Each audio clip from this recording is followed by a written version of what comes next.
The first time my wife Madeline mentioned her new personal trainer, Ryan, I didn't think much of it. Madeline had always been a go-getter, someone who threw herself fully into new hobbies or goals. This time, it was fitness. She'd been researching high-end gyms and programs for weeks, and when she finally found Ryan, a top-rated trainer, she couldn't stop talking about him. Ryan's an expert in his field, she said one night over dinner, her face glowing with enthusiasm. He's got this incredible knowledge about strength training and nutrition. Plus, he really motivates you. He's just so driven. I nodded, glad she was passionate about something, though I caught the smallest edge to her tone. She rarely talked about anything with this much excitement, least of all me. I tried not to dwell on it, chalking it up to her excitement about the gym. But over the next few months, I noticed that Ryan's name came up more and more. At first, it was little things. Ryan recommended this protein shake, or Ryan says squats are great for your core. Then, her comments became less about fitness and more personal. She mentioned his sense of humor, his perfect form when demonstrating exercises, and how disciplined he was. Ryan's the kind of guy who makes you want to be your best self, she said one evening, her cheeks flushing ever so slightly. I wasn't the jealous type, or at least I hadn't thought I was, but the way she described him, the way her eyes lit up at the mention of his name, started to gnaw at me. Ryan sounded like the type of man I'd never been. He was confident, magnetic, with the kind of physique that made other men feel invisible. And while I sat at my desk job, growing softer around the edges, Ryan was sculpting himself and, apparently, the affection of my wife.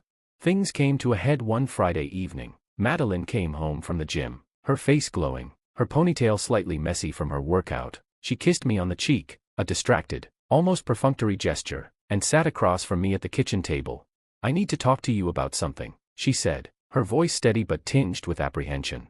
My stomach sank. I put down my mug of tea, bracing myself. I've been thinking about us, she began, about our marriage and the way things have been lately. I love you, Ethan, you know that, right? I nodded cautiously, the weight of her words already pressing down on me. And I love what we've built together. You're my partner, my person. But lately, I've been feeling unfulfilled, not emotionally, but physically.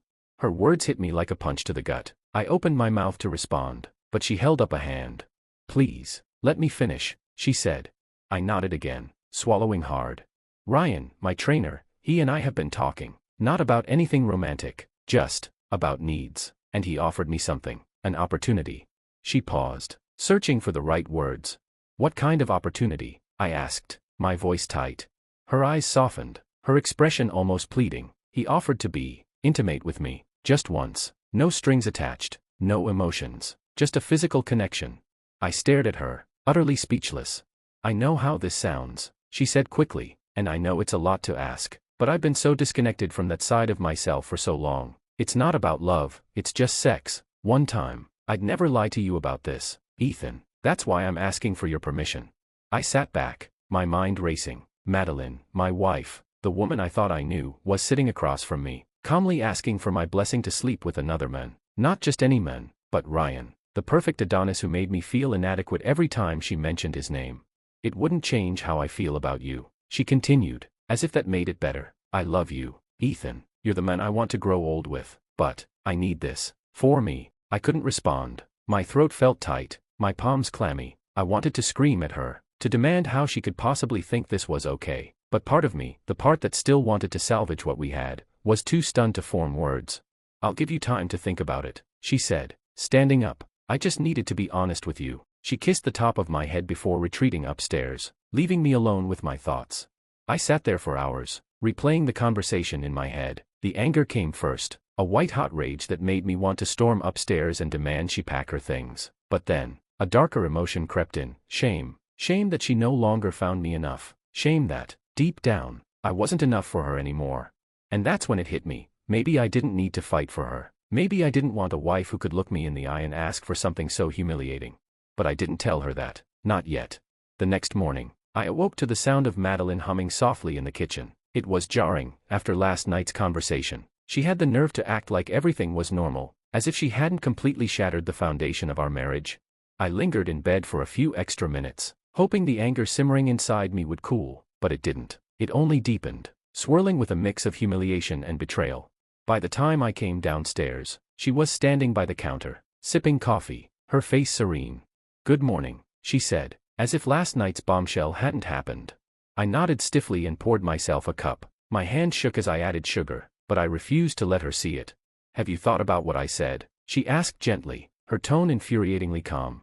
I turned to face her, gripping the mug so tightly I thought it might crack. You mean, have I thought about whether I'm okay with you sleeping with another man? Her expression faltered for a moment, but she quickly recovered. I know it's a lot, Ethan, and I know how it sounds, but this isn't about us not working. It's about me. About reconnecting with a part of myself I've lost. You're still the man I love. I stared at her, searching for any sign of remorse. There was none, just determination. She genuinely believed what she was saying, and maybe that was the most painful part, that she thought this was reasonable. I need more time, I lied, my voice cold. She nodded, her face softening. Of course, take all the time you need. I don't want to pressure you. She kissed me on the cheek and went about her day, completely oblivious to the storm brewing inside me. I watched her from the living room as she scrolled through her phone, probably texting Ryan. The thought made my blood boil. That day, I made my decision. If Madeline thought she could have her cake and eat it too, she was mistaken. I wasn't going to beg her to stay, and I sure as hell wasn't going to share her with anyone, especially not some gym rat who embodied every insecurity I'd ever had.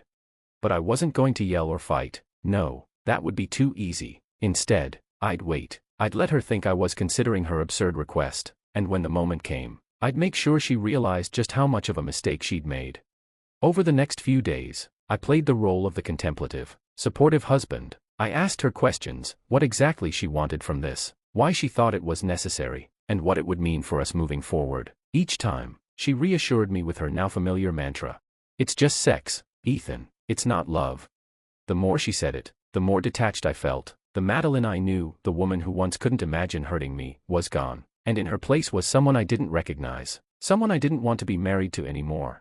By the end of the week, she brought it up again. This time, I gave her the answer she'd been waiting for.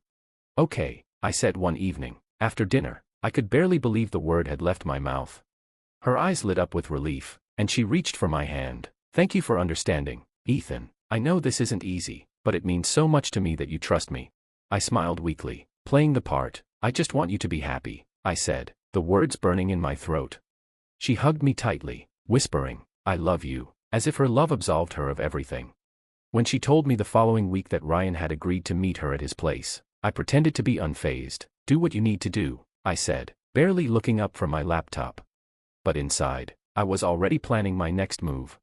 The night Madeline left for Ryan's apartment was etched into my memory in excruciating detail. I could hear her upstairs, humming to herself as she got ready. The sound made my stomach churn. She took her time, choosing a dress, doing her hair, spritzing on perfume, the same perfume she wore on our anniversary dinner just months earlier. I sat on the couch, gripping a beer I hadn't touched. The TV was on, but I couldn't focus. My mind replayed every moment leading to this point, the subtle shifts in her behavior, the first time she mentioned Ryan's name, the way she avoided me in bed, only to light up when talking about her workouts. When she came downstairs, I glanced up. She looked stunning, radiant in a way I hadn't seen in a long time. Her dress clung to her body, and her makeup was flawless. She looked like a woman heading out on a date, not a wife leaving to cheat on her husband with his permission. You look nice, I said, my voice hollow. She hesitated, perhaps sensing the coldness in my tone, but smiled anyway. Thank you, Ethan. I'll be back later tonight. Okay. I nodded, avoiding her gaze. She leaned down and kissed my cheek, lingering just a second too long. I love you, she whispered, as if those words erased everything she was about to do. I didn't respond. The moment the door closed behind her, I sprang into action. I'd spent the past week preparing for this, and now it was time to put my plan into motion. I grabbed the empty duffel bag I'd stashed in the hallway closet and headed upstairs. Her side of the closet was overflowing with designer clothes, shoes, and handbags, all things I'd bought her over the years. I pulled them out in armfuls, tossing them into the bag without care. Dresses, tops, jeans, it all went in. Her jewelry box was next. I didn't care what was sentimental or valuable. It all went into a smaller bag I'd prepared. By the time I was done, the closet looked barren, and I felt a strange, grim satisfaction. Next, I moved to the bathroom, scooping her expensive skincare products and makeup into another bag. She was meticulous about her appearance, but tonight, I was determined to strip her of every luxury she'd grown accustomed to.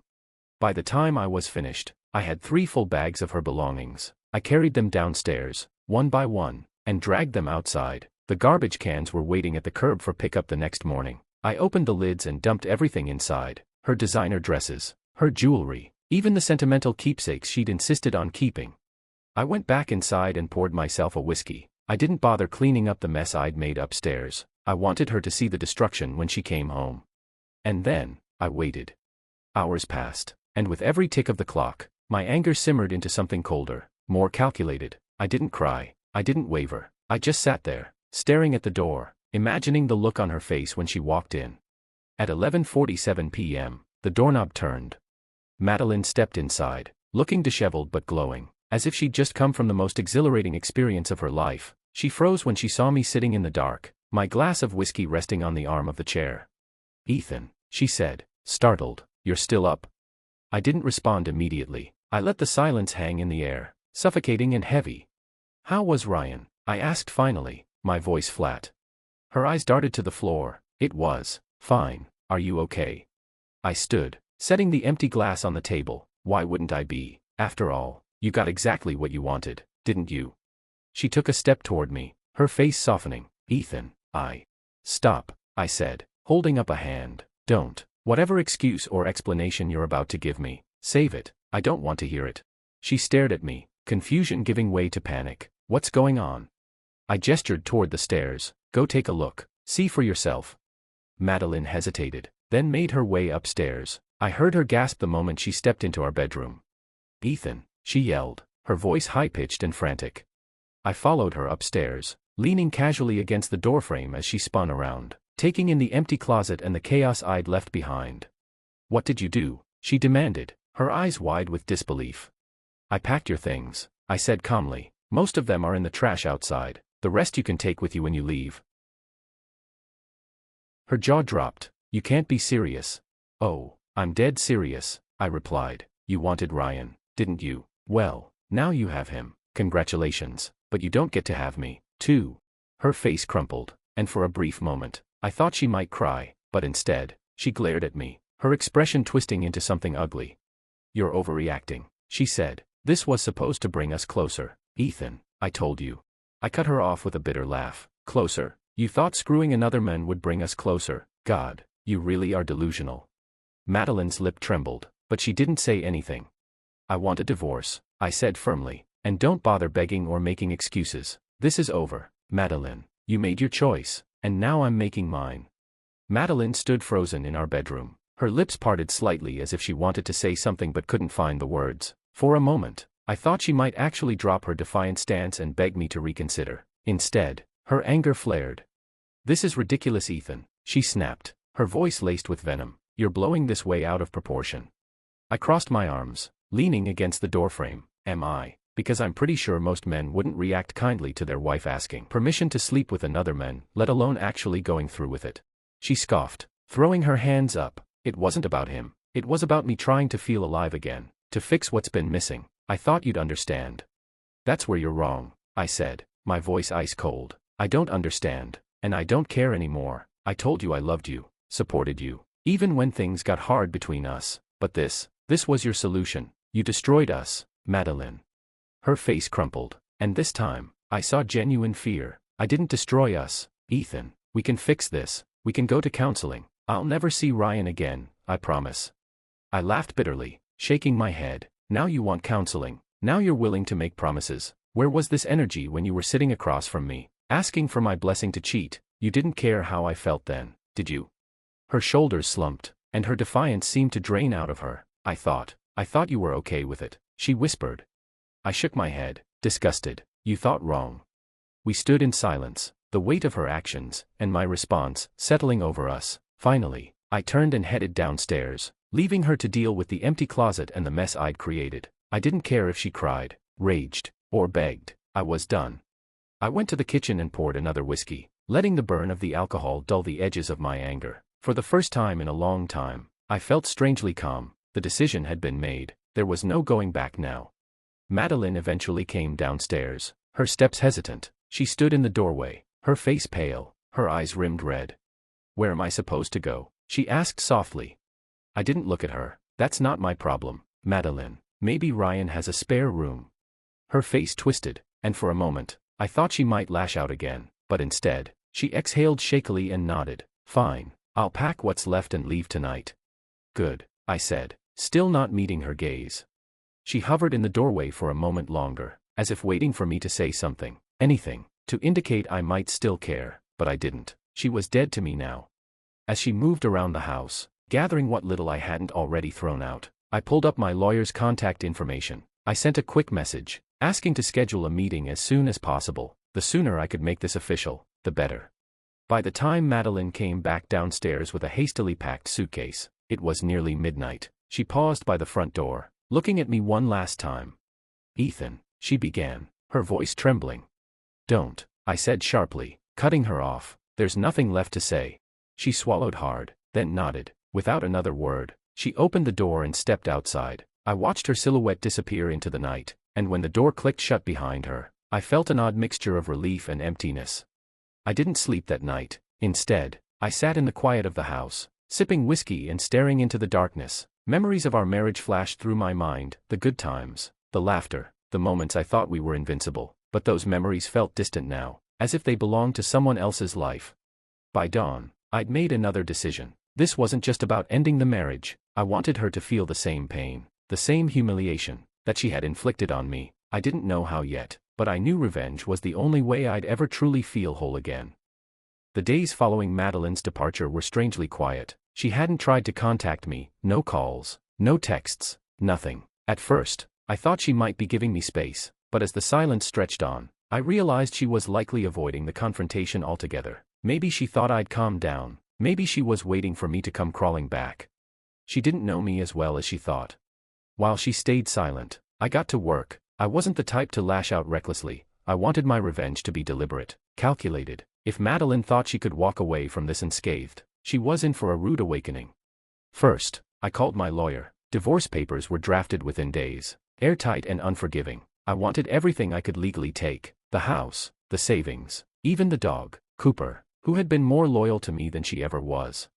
Next, I began gathering evidence. I hadn't thought to record our conversations before, but her absurd request and my eventual agreement played in my mind on a loop. It was time to make it official. I scoured our messages for anything incriminating. Luckily, she hadn't bothered to delete her texts before leaving. I found what I needed quickly. In one of her earlier messages to Ryan, she'd written, "Ethan's such a good guy, but he doesn't get it. He doesn't make me feel alive the way you do." I stared at the screen, my blood boiling as I scrolled through more of their exchanges. They weren't explicit. She must have been careful, but there was enough there to paint a clear picture. Her infidelity wasn't just about sex. She'd been emotionally checked out long before she'd asked for permission. Perfect. Once I'd gathered everything, I set the next phase of my plan into motion. I reached out to our mutual friends and family, casually letting slip what had happened. I didn't have to embellish the truth. The bare facts were damning enough. Madeline left because she needed something I couldn't give her, I said during a call with her sister, Liz. She told me she needed to sleep with her trainer, Ryan. Can you imagine? And I was stupid enough to let her. There was a long pause on the other end of the line before Liz finally responded. Wait, she asked for your permission. Her voice was dripping with disbelief. Yep, I said bitterly. She thought I'd be okay with it. I guess she didn't think about the consequences. Liz was furious. She had always been protective of me, and hearing what her sister had done was enough to ignite a firestorm. By the time we hung up, I knew the news would spread like wildfire through Madeline's social circle. And Ryan, oh, I wasn't going to let him off the hook, either. I waited a few days before visiting the gym where he worked. When I arrived, the receptionist greeted me with a smile, but her expression shifted when I asked to see Ryan. I'm sorry, she said hesitantly. Ryan's with a client right now. Can I take a message? I nodded. Sure, just let him know Ethan wants to have a word.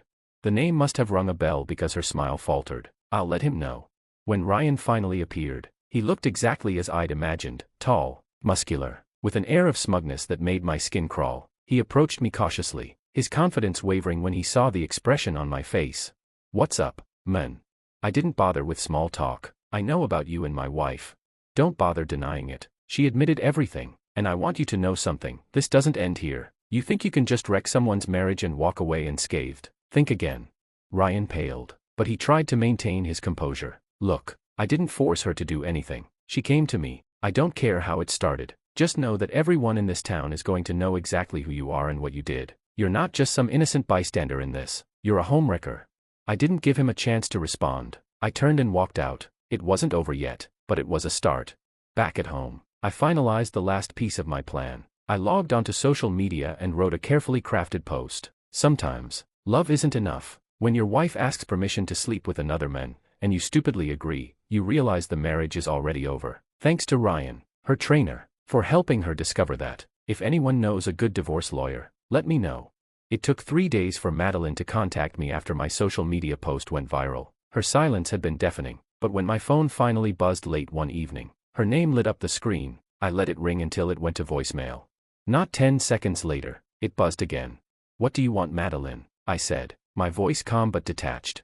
"Ethan, what the hell have you done?" she hissed. "I'm getting calls, messages, people are saying awful things about me. My boss pulled me aside at work today to ask if it was true. Do you have any idea what this is doing to my reputation?" I smirked, though she couldn't see it. "Your reputation? You mean the one you threw in the trash when you decided screwing your trainer was a good idea? Funny how actions have consequences, isn't it? You're blowing this way out of proportion," she snapped, her voice cracking. "We could have handled this privately, but now, you've humiliated me, people I work with, our friends, my family, everyone knows." I leaned back in my chair, savoring the moment. "And whose fault is that, Madeline? If you'd respected me, respected our marriage, none of this would have happened. You wanted to feel alive, remember? Well, congratulations. Now you get to feel everything: humiliation, shame, betrayal, all the things you made me feel." Her tone shifted, softening. "Ethan, please. I know I made a mistake. I wasn't thinking clearly. I miss you. I miss us. Can't we just fix this, please?"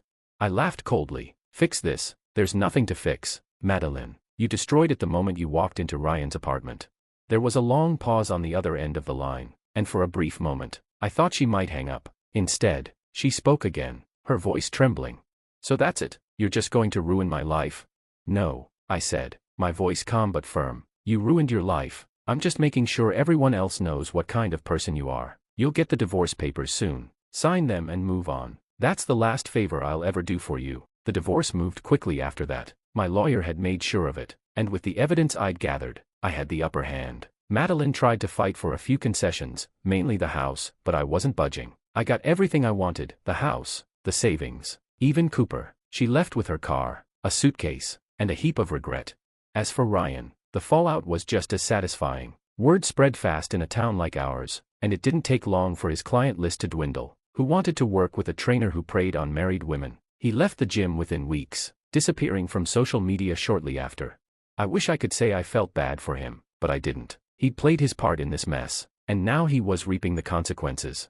In the months that followed, I focused on rebuilding my life. At first, it was hard to adjust to the quiet of the house, the absence of Madeline's presence, but as time passed, I began to feel lighter, freer.